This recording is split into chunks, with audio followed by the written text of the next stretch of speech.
This is my KLR650. It's a 2008. It had 6,782 miles on it when I got it, and I thought it was bone stock, but I'm told that this is a tall windshield that is not standard equipment, so that's cool.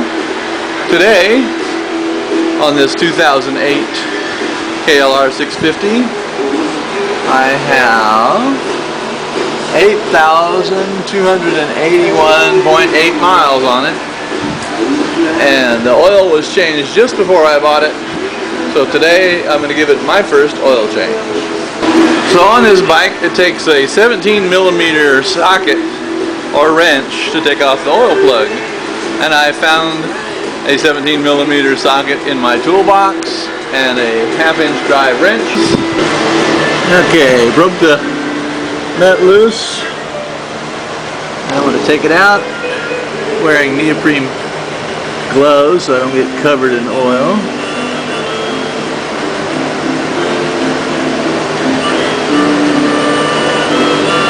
Ta-da! Okay, the next step is to take off this oil filter cover, which turns out to be an 8mm socket, which I also happen to be able to find. So I think I'm going to get an extension. Hold on. Okay, I found this 2-inch extension in the cabinet. Didn't need 2 inches, but that's what I got, so that's what I'm going to use. A little loosening on that one. Oops. Aim the camera, boy. A little loosening on that one.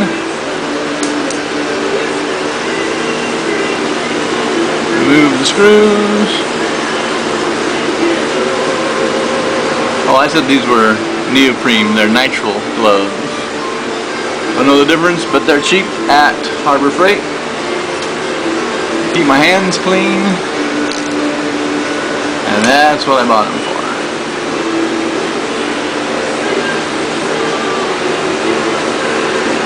I'm hoping also to learn some tricks about editing movies, because this is the first movie I've ever attempted to make of any kind, except for my dogs running around.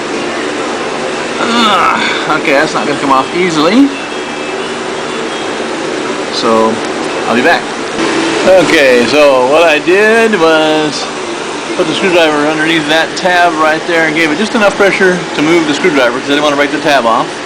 I moved it to here and then to here, and now it's loose. Pull it out. A little bit of oil drainage there.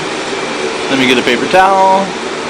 Okay, kind of irritating that the oil dripped right down into the rock guard or whatever it's called, but let me clean this out. Paper towel.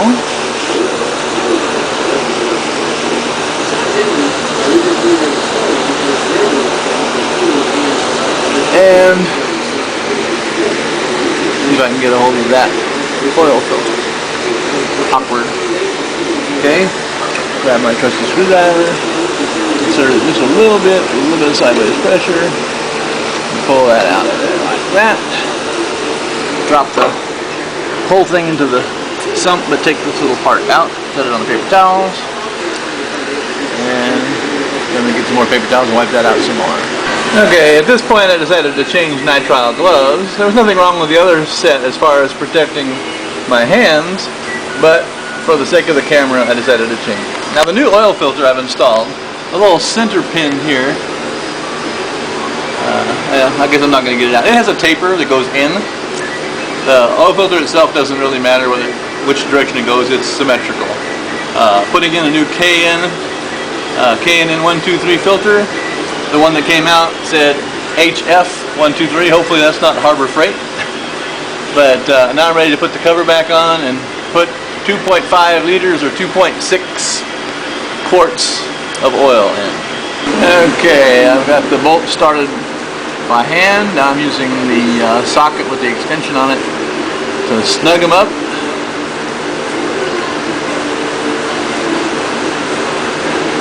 Like so. Okay, a couple of notes here. The manual, which I just rechecked, says to replace the O-ring on this cap, which I'm not going to do because I don't happen to have a spare O-ring laying around. also says to torque these bolts to 78 inch-pounds, and I don't happen to have a little teeny torque wrench. I plan on picking one up at Harbor Freight, but until I do, snug plus a quarter turn seems to be tight enough. Next step, put the oil plug in and add the oil. Okay, the owner's manual says to torque the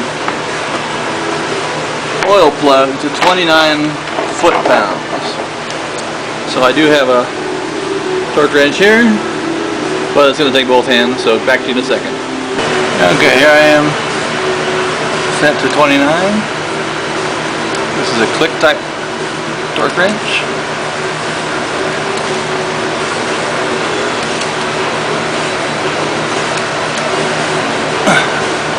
There we go. Nice and snug. Time to add the oil.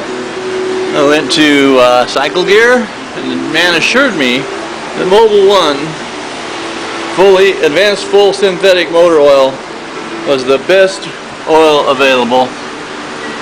I now know there's a lot of debate about this, but that's what I'm going to use because I've already bought it. So here we go. Okay, so I've put just a hair more than 2 quarts of oil, and when I tilt the bike upright, it shows a little less than halfway between those marks. So before I add any more oil, I'm going to start it and run it for a second.